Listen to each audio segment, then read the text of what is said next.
അങ്ങനെ ഈ കുട്ടിയുമായിട്ട് ഞങ്ങൾ കോടതിയിൽ പോയപ്പോൾ കോടതിയിൽ ജഡ്ജി ചോദിച്ചു ആരുടെ കൂടെ പോകാനാ താല്പര്യം എന്ന് ചോദിച്ചപ്പോൾ അവന്റെ കൂടെ പോകാനാന്ന് പറഞ്ഞു. ഒരു 3-4 ദിവസം കഴിഞ്ഞപ്പോ ഈ കുട്ടി പറഞ്ഞാച്ചാ ഞാൻ അച്ഛന്റെ അടുത്തോട്ട് വരികയാണ്, എനിക്ക് അച്ഛനെ കാണണം, എനിക്ക് കുറെ കാര്യങ്ങള്. പക്ഷെ പഠിക്കാൻ പോകുന്ന അവരുടെ ബസ്സിലായിരുന്നു, ഇവന്റെ ബസ്സിലായിരുന്നു. അവൻ കല്യാണം കഴിച്ചിട്ടില്ലല്ലോ? ഇല്ല, അവൻ കല്യാണം കഴിച്ചിട്ടില്ല. അവനൊരു പ്രേമം ഉണ്ടായിരുന്നു, അത് ഇതായി പോയി, ബ്രേക്കപ്പ് ആയി പോയി. അതിന്റെ നിരാശയൊക്കെ ഇരിക്കുമ്പോഴാണ് ഇവളുമായിട്ട് സ്നേഹമായത്. അങ്ങനെ hi guys, welcome back to new video. എല്ലാവർക്കും പുതിയൊരു വീഡിയോയിലേക്ക് സ്വാഗതം. സോഷ്യൽ മീഡിയ ഇൻഫ്ലുവൻസർ അഖിൽ NRDയുടെ വൈഫായിട്ടുള്ള മേഘയുമായി ബന്ധപ്പെട്ട് പുതിയൊരു അപ്ഡേറ്റ് വന്നിട്ടുണ്ട്. നമുക്കറിയാം മേഘ ഈ അടുത്തിടെ ഒരു ബസ് ഡ്രൈവർക്കൊപ്പം ഒളിച്ചോടി പോയിരുന്നു. ഇതുമായി ബന്ധപ്പെട്ട് നമ്മുടെ സോഷ്യൽ മീഡിയയിൽ വിവാദം കത്തി നിൽക്കുകയായിരുന്നു. നമ്മുടെ കേരളത്തിൽ മാത്രമല്ല, അങ്ങ് ഉത്തരേന്ത്യയിൽ വരെ ഇതൊരു വലിയ വാർത്തയായി മാറി എന്നുള്ളതാണ് യാഥാർത്ഥ്യം. സോ അതുകൊണ്ട് തന്നെ ഈ ഒരു വിഷയം ഞങ്ങളൊക്കെ ടോപ്പിക് ആക്കുമ്പോഴത്തേക്ക് അതിന് താഴെ ഇത് അവരുടെ കുടുംബ പ്രശ്നമല്ലടാ, എന്തിനാണ് ഇത് കണ്ടന്റ് ആക്കുന്നതെന്ന് ചോദിക്കുന്നവരോട് ഇതിപ്പോൾ നാഷണൽ ലെവലിൽ ഒരു ചർച്ചാ വിഷയമായി മാറിയിട്ടുണ്ട്. അതുകൊണ്ട് തന്നെയാണ് ഞാൻ ഈ ഒരു ടോപ്പിക് എടുത്തത്. സോ ഗൈസ്, എന്തായാലും മേഘയുടെ ഒരു കുടുംബ സുഹൃത്തിന്റെ വോയിസ് പുറത്തേക്ക് വന്നിട്ടുണ്ട്. ഇതിനകത്ത് വളരെ ഗുരുതരമായിട്ടുള്ള ആരോപണമാണ് അഖിൽ NRD എന്ന് പറയുന്ന വ്യക്തിയുടെ അച്ഛനെ കുറിച്ച് പറയുന്നത്. അഖിൽ NRDയുടെ അച്ഛൻ കാരണമാണ് മേഘ ഇങ്ങനെ ഒളിച്ചോടി പോയതെന്നാണ് ഈ ഒരു കുടുംബ സുഹൃത്ത് പറയുന്നത്. നിലവിൽ മേഘ അവരുടെ പിതാവിന്റെ കൂട്ടത്തിലാണ്. അനൂപിന്റെ അടുക്കൽ നിന്ന് 4 ദിവസങ്ങൾക്ക് ശേഷം അവർ മടങ്ങി അവർ വീട്ടിലേക്ക് പോയിട്ടുണ്ടായിരുന്നു. എന്തായാലും ഡിവോഴ്സിനും മറ്റുമുള്ള കാര്യങ്ങൾ നടത്തിക്കൊണ്ടിരിക്കുകയാണെന്നാണ് ഇവരുടെ കുടുംബ സുഹൃത്ത് പറയുന്നത്. സോ നമ്മുടെ ചാനൽ ആദ്യമായിട്ട് കാണുന്ന ആരെങ്കിലും സബ് ചെയ്യാൻ മറക്കരുത്. വീഡിയോ ഇഷ്ടപ്പെട്ട ലൈക്ക് ചെയ്യാൻ, കമന്റ് ചെയ്യാൻ മറക്കരുത്. നേരത്തെ നമ്മൾ സംസാരിച്ചിട്ടുണ്ടോ ഇതിനു മുമ്പ്? ഞാൻ ആ രാജ്യം നെടുങ്ങുന്ന ആദ്യം ഞാൻ താങ്കളുടെ വീഡിയോ ആണ് ഞാൻ കാണുന്നത്, ഫസ്റ്റില് ഞാൻ കാണുന്നത്.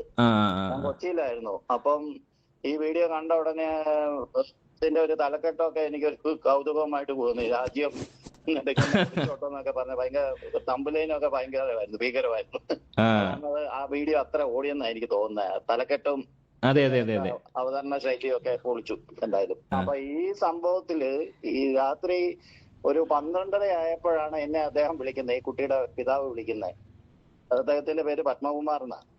അതായത് ഒറിജിനൽ പിതാവ്, രണ്ടാമത്തെ അല്ലേ? അതായത് ആദ്യത്തെ അച്ഛൻ. ഈ കൊച്ചിന് 2 അച്ഛന്മാരാണ്, അറിയാമല്ലോ. ഒരു അഡ്വക്കേറ്റ് ഷാജി നൂറനാട്, കോൺഗ്രസ് പാർട്ടിയുടെ ആലപ്പുഴ ജനറൽ സെക്രട്ടറി ഒക്കെ അയാള്. ശരി. കോൺഗ്രസ് പാർട്ടിയുടെ ചെറിയൊരു നേതാവാണ് അവിടത്തെ. അപ്പം അമ്മ ലത എന്നാണ് പേര്, അമ്മയുടെ പേര്. അപ്പൊ ഇവര് ഡിവോഴ്സ് ആയതാണ്. ഫസ്റ്റില് ഇവര് തമ്മിൽ കൊടുത്തപ്പോ ഒളിച്ചോടിയതല്ല. അതായത് പത്മകുമാർ ഈ കൊച്ചിന്റെ അമ്മയും കൂടെ ജീവിക്കുമ്പോ അവരെ ഒളിച്ചോടിയതല്ല. പക്ഷെ പല ചാനലുകളും ഒളിച്ചോടിയതായിട്ടാ വന്നത്. ഒളിച്ചോടിയതല്ല, ഇവര് മ്യൂച്വൽ ഡിവോഴ്സ് ചെയ്തതാണ്. അങ്ങനെയാണ് ഷാജിയെ കെട്ടുന്നവര്. പിന്നെ ഈ കുട്ടി അവരുടെ കൂടെയാണ് വളർന്നതൊക്കെ, ഈ രണ്ടാനച്ഛന്റെ കീഴിൽ. പിന്നെ അവിടുന്ന് എന്തൊക്കെയോ പ്രശ്നം ഉണ്ടാക്കി ഒന്നാനച്ഛന്റെ വീട്ടിൽ വന്ന് കൊച്ചിന് കുറച്ച് കാര്യങ്ങളൊക്കെ വിഷമമൊക്കെ ആയിട്ട് പുള്ളിയുടെ കൂടെയും നിന്നിട്ടുണ്ട്. കൂടുതലും ഭൂരിഭാഗം നിന്ന ലതയുടെ കൂടെയാണ്. ഇത് ഒന്നാമത്തെ അച്ഛൻ ആള് ഒരു ശുദ്ധനാണ്. ആള് ഭയങ്കര ഒരു പിതാവിനും ഇല്ലാത്ത സ്നേഹമാണ് ഈ മോളോട്.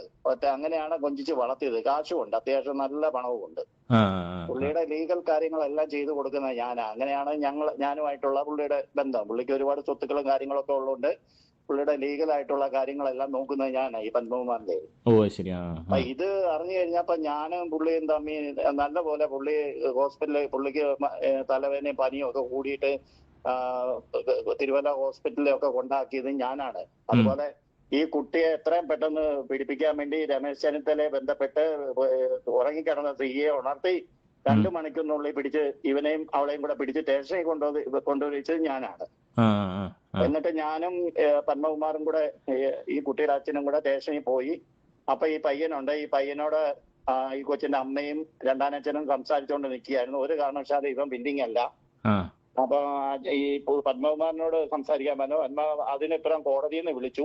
അങ്ങനെ ഈ കുട്ടിയുമായിട്ട് ഞങ്ങൾ കോടതിയിൽ പോയപ്പോ കോടതിയിൽ ജഡ്ജി ചോദിച്ചു ആരുടെ കൂടെ പോകാനാ താല്പര്യം എന്ന് ചോദിച്ചപ്പോ അവന്റെ കൂടെ പോകാനാന്ന് പറഞ്ഞു. അനൂപിന്റെ. അങ്ങനെ അതൊക്കെ അറിയാമല്ലോ, അതൊക്കെ പറഞ്ഞ കാര്യങ്ങൾ തന്നെയാ. അത് കഴിഞ്ഞിട്ട് ഒരു 3-4 ദിവസം കഴിഞ്ഞപ്പോ ഈ കുട്ടി പറഞ്ഞാച്ചാ ഞാൻ അച്ഛന്റെ അടുത്തോട്ട് വരികയാണ്, എനിക്ക് അച്ഛനെ കാണണം, എനിക്ക് കുറെ കാര്യങ്ങള്. പക്ഷെ ഈ കുട്ടി 1 വർഷം മുമ്പ് തൊട്ട് ഇവരോട് എല്ലാവരോടും പറയുന്നുണ്ട് ഇവരുടെ ദാമ്പത്യ ജീവിതത്തിൽ പ്രശ്നങ്ങളാണ്, എനിക്ക് സംസാരിക്കണം, ഞാൻ അൺഹാപ്പിയാണ് ഒത്തിരി പ്രാവശ്യം പറയുന്നുണ്ട്. അത് ഈ പത്മകുമാറും എന്നോട് പറയുന്നുണ്ട്.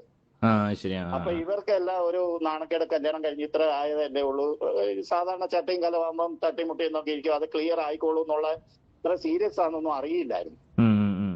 അപ്പോഴാണ് ഈ അജിത്തിന്റെ അഖിലിന്റെ അച്ഛനുമായിട്ടുള്ള ഒരു വിഷയങ്ങളൊക്കെ ഈ കുട്ടി പറയുന്നു. അങ്ങനെ ഒരു പ്രോബ്ലം അവരുടെ വീട്ടില് ആ കുട്ടിക്ക് ഒട്ടും നിൽക്കാൻ വയ്യാത്ത ഒരു അവസ്ഥ വരികയും ഒക്കെ ചെയ്യുമ്പോ അങ്ങനെ ബസ്സിൽ പോകുമ്പോ ഇവനുമായിട്ട് കമ്പനിയാവുകയും അവനുള്ള ഒരു സുരക്ഷിതത്വം കണ്ട് അവൾ ഇറങ്ങിപ്പോകുന്നു. അതായത് ഈ പയ്യൻ അനൂപ് എന്ന് പറയുന്നവൻ അവിടെ റൂട്ടിൽ ബസ് ഓടിച്ചോണ്ടിരുന്നതാണോ? അതെ അതെ, അവളുടെ ഈ കുട്ടി പഠിക്കാൻ പോകുന്ന അവളുടെ ബസ്സിലായിരുന്നു, ഇവന്റെ ബസ്സിലായിരുന്നു. ഓ, അവൻ കല്യാണം കഴിച്ചിട്ടില്ലല്ലോ? ഇല്ല, അവൻ കല്യാണം കഴിച്ചിട്ടില്ല. അവനൊരു പ്രേമം ഉണ്ടായിരുന്നു, അത് ഇതായി പോയി, ബ്രേക്കപ്പ് ആയി പോയി. അതിന്റെ നിരാശയൊക്കെ ഇരിക്കുമ്പോഴാണ് ഇവളുമായിട്ട് സ്നേഹമായത്. അങ്ങനെ അനുവിന് അച്ഛൻ മരിച്ചു പോയ ഒരമ്മയും ഒരനിയനും മാത്രമേ ഉള്ളൂ. അനുവിന് ഒരു ചെറിയൊരു വീടാണ്, അത്യാവശ്യം ചെറിയ ഒരു 10-50 സെന്റ് സ്ഥലമുണ്ട്. ഗവൺമെന്റ് ജോലിയൊന്നുമില്ല. 750 രൂപയുടെ ഡെയിലി ബേസിനാണ് ഇപ്പോഴും പോയിക്കൊണ്ടിരിക്കുന്നത് അനൂപ്. ആണല്ലേ, ജോലി കിട്ടിയെന്നിങ്ങനെ ഒരു ഇൻഫർമേഷൻ കിട്ടിയായിരുന്നു? താൽക്കാലിക ജോലിയാണ്. എംപ്ലോയർ എന്തോ ഒരു വകുപ്പുണ്ടല്ലോ, 700 ഡെയിലി അന്നന്ന് പോകുന്ന അന്നന്ന് കാശ് കിട്ടും. ഓ, അത് KSRTC-ലാണെങ്കിലും ടെമ്പററിയാ. യദുകൃഷ്ണന്റെ ജോലി, യദുകൃഷ്ണൻ ഇല്ലേ വിവാദ നായിക? അതെ. ആദ്യമായിട്ട് പ്രശ്നം ഉണ്ടാക്കിയേക്കുന്ന പുള്ളി, അദ്ദേഹത്തിന്റെ അവസ്ഥ തന്നെ. അദ്ദേഹത്തിന്റെ പോലെ ഡെയിലി ബേസിന് പോയിക്കൊണ്ടിരിക്കുമ്പോഴാണ് ഈ കുട്ടിയായിട്ട് സ്നേഹത്തിലാവുന്നതും ഇവരങ്ങനെ രാത്രിക്ക് അങ്ങ് പോകുന്നതൊക്കെ. അതിനുശേഷം 4 ദിവസം അവന്റെ കൂടെ കഴിഞ്ഞോളൂ. കുറച്ച് 3-4 ദിവസം കഴിഞ്ഞു. 4 ദിവസം, 4ാമത്തെ 5ാമത്തെ ദിവസം കുട്ടി വിളിച്ചു പറഞ്ഞു വേറെ ജീവിതം അടുത്തിട്ടൊന്നുമില്ല. അവനോട് അനുവാദം മേടിച്ചിട്ട് തന്നെ പുള്ളി കുട്ടിയെ വീട്ടിൽ കൊണ്ടു നിർത്തിയിരിക്കുന്നേ. കാര്യങ്ങളൊക്കെ പറയാനായിട്ട് അച്ഛനോട് ഉണ്ടായ സംഭവങ്ങളൊക്കെ വിവരിക്കാനായിട്ട് ആ കുട്ടി വന്നത്. തിരിച്ചു പോകുന്നു തോന്നുന്നു, എനിക്കറിയില്ല. അതായത് അനൂപുമായിട്ടുള്ള ബന്ധം ഉപേക്ഷിച്ചിട്ടില്ല? ഇല്ല, അനുഭവമായിട്ട് ഇപ്പം ബന്ധമുണ്ട്. ഡിവോഴ്സ്, അഖിലുമായിട്ടുള്ള ഡിവോഴ്സിൽ നിന്ന് വക്കീല് വരും. വക്കീല് വന്ന് മ്യൂച്വൽ ഡിവോഴ്സ് ആണ് അവർ ഉദ്ദേശിക്കുന്നത്. ഓ ശരി. അതുകൊണ്ട് ഡിവോഴ്സ് കഴിഞ്ഞിട്ട് ഇവനുമായിട്ട് കല്യാണം നടത്തി കൊടുക്കോ ഇല്ലോ എന്ന് എനിക്കറിയില്ല. എന്തായാലും ആ കുട്ടിക്ക് താല്പര്യമാണെന്നാ പറഞ്ഞിരിക്കുന്നത്. ആ കുട്ടി അവനെ വിട്ട് പോവുകയല്ലെന്നാ ഞാൻ അറിഞ്ഞത്. മനോരമയിലൊക്കെ ന്യൂസ് വന്നിട്ടുണ്ട് ഇപ്പൊ ഇതുമായിട്ട് ബന്ധപ്പെട്ട്. അതെ, അതെന്ത് വാർത്തയാണ് വന്നിരിക്കുന്നത്? അതായത് കുട്ടി അച്ഛന്റെ വീട്ടിലാണ്, ഒളിച്ചോടിയിട്ടില്ല എന്നുള്ള തരത്തിലാണ് കുട്ടി. ഒളിച്ചോടിയത് സത്യം തന്നെ, ഒളിച്ചോടിയത് സത്യം തന്നെ. അത് കുട്ടിയുടെ അച്ഛന്റെ വീട്ടിൽ ഇപ്പോഴാണ് ഒരു 3-4 ദിവസത്തിന് ശേഷം അനൂപുമായിട്ടുള്ള ബന്ധം ഇപ്പോഴും തുടരുന്നുണ്ട്. അനൂപ് ഉപേക്ഷിച്ചിട്ടില്ല. അനുവിന്റെ കൂടെ തന്നെയാണ് കുട്ടി. അനുവിന്റെ അനുവാദത്തോടു കൂടിയാണ് അച്ഛന്റെ വീട്ടിൽ വന്നേക്കുന്നത്. ഞാൻ അവരുടെ എത്ര ഫാമിലി ഫ്രണ്ട് ആന്നേ. ഈ പുള്ളി ഞാനും ചങ്ക് ബന്ധമാണ്. അതുകൊണ്ടാണ് എനിക്കെല്ലാ വിവരം അറിയാവുന്നത്. ഈ കുട്ടി ഇന്നലെ 1 മണിക്കൂറോളം എന്നോട് സംസാരിച്ചല്ലോ. കാര്യങ്ങളൊക്കെ ഇത്ര സീരിയസ് ആണ്. ആ കുട്ടിയുടെ ഭാഗത്തും ചെറിയ ന്യായമൊക്കെ ഉണ്ട്. ചെറിയ ന്യായമല്ല. അഖില്, ഞാൻ ഒരൊറ്റ കാര്യം ചോദിച്ചോട്ടോ, ഈ കുട്ടി ഇത്രയും തെറ്റ് ചെയ്തിട്ടുണ്ടെങ്കിൽ എന്തുകൊണ്ട് അഖിൽ ഇവർക്കെതിരെ തിരിയുന്നില്ല? അതേസമയം അഖിൽ എന്തുകൊണ്ട് അവളെ പോലീസ് സ്റ്റേഷനിൽ അങ്ങോട്ടും ഇങ്ങോട്ടും തേജോവധം ചെയ്യലെന്ന് എഴുതി വെപ്പിച്ചു? അത് കാരണം അഖിലിന്റെ പല രഹസ്യങ്ങളും, അഖിലിന്റെ അച്ഛന്റെ പല രഹസ്യങ്ങളും ഇവിടെ പുറത്ത് പറയും. തെളിവ് സഹിതം പുറത്ത് വിടുന്നു അഖിലിന് നന്നായിട്ട് അറിയാം. അതുകൊണ്ടാണ് അങ്ങനെ ഒരു അഗ്രിമെന്റ് വെച്ചിരിക്കുന്നത്. ഇതിനെല്ലാം തെളിവും കാര്യങ്ങളൊക്കെ ഉണ്ട്. അപ്പൊ ഈ വീട്ടിൽ അച്ഛൻ കുട്ടിയാണ് അഖില്. അച്ഛൻ പറയുന്നതിന്റെ അപ്പുറം അഖില് അച്ഛനെ കണ്ട ഉടനെ എഴുന്നേക്കും. അത്ര പേടിയാണ് അച്ഛന്. ഭക്ഷണം കഴിക്കുകയാണെങ്കിലും അവർക്ക് ഒരു ഫ്രീഡം ഇല്ലെന്നാണ് ഈ കുട്ടി പറയുന്നത്. അച്ഛനാണ് അങ്ങനത്തെ സ്വഭാവം. അഖിലിനോട് പറഞ്ഞിട്ട് അഖിൽ അത് ഒന്ന് ചോദ്യം ചെയ്യുക പോലും ചെയ്തില്ല എന്നുള്ളതാണ് ഈ കുട്ടിയുടെ ദുഃഖം. ഓ അത് ശരിയാ. അതാണ് മെയിൻ വിഷയം. അവർക്കിടെ പ്രശ്നം ഉണ്ടായി. ഈ കുട്ടിയുടെ അച്ഛന് ഈ കുട്ടിയോട് ഇത്ര പക ഉണ്ടാകാൻ കാരണം അത് കണ്ടുപിടിച്ചതാണ്. വീട്ടിൽ നിന്ന് മാറി താമസിക്കാൻ പറഞ്ഞല്ലേ? മെയിൻ വില്ലൻ അച്ഛനാണ്, അഖിലിന്റെ അച്ഛനാണ് മെയിൻ വില്ലൻ. വീട്ടിൽ നിന്ന് മാറി താമസിക്കാൻ പറഞ്ഞല്ലേ? വീട്ടിൽ നിന്ന് താമസിക്കാൻ അഖില് പറഞ്ഞു ഹോസ്റ്റലിലുള്ളൂ, നിന്നെ വേണമെങ്കിൽ ഹോസ്റ്റലിൽ വിട്ടേക്കാം, ഞാൻ വരുന്നില്ല, എന്റെ അച്ഛനും അമ്മയും വിട്ട് ഞാൻ വരികയെന്ന്. അത് ന്യായം. ഒരു മകനെ അങ്ങനെ വിളിച്ച ചില മക്കൾ അച്ഛനോടും അമ്മയോടും സ്നേഹമുള്ളവർ പോവുകയില്ല. പക്ഷെ ഇങ്ങനെ ഒരു പ്രശ്നവും വന്ന് ഇവർക്ക് അവിടെ ജീവിക്കാൻ മേലാത്ത രീതിയിൽ വന്നപ്പോഴാണ് ഇവള് വേറെ താമസിക്കാന്ന് പറഞ്ഞത്. അത് അഖില് നിരസിച്ചു. അതാണ് വിഷയം.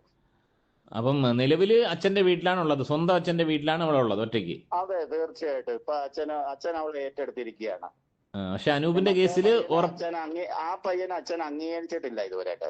ഒളിച്ചു കൊണ്ടുപോയ പയ്യനെ അംഗീകരിച്ചിട്ടില്ലെങ്കിലും അവനെ അംഗീകരിച്ചിട്ടില്ല എന്നാണ് ഞാൻ അറിഞ്ഞത് ഇതുവരെ. അയാൾക്ക് അംഗീകരിക്കുകയാണെങ്കിൽ കുറച്ചും കൂടെ ബുദ്ധിമുട്ടാണ്. കുറച്ചും കൂടെ കഴിഞ്ഞിട്ട് അംഗീകരിക്കുമായിരിക്കും.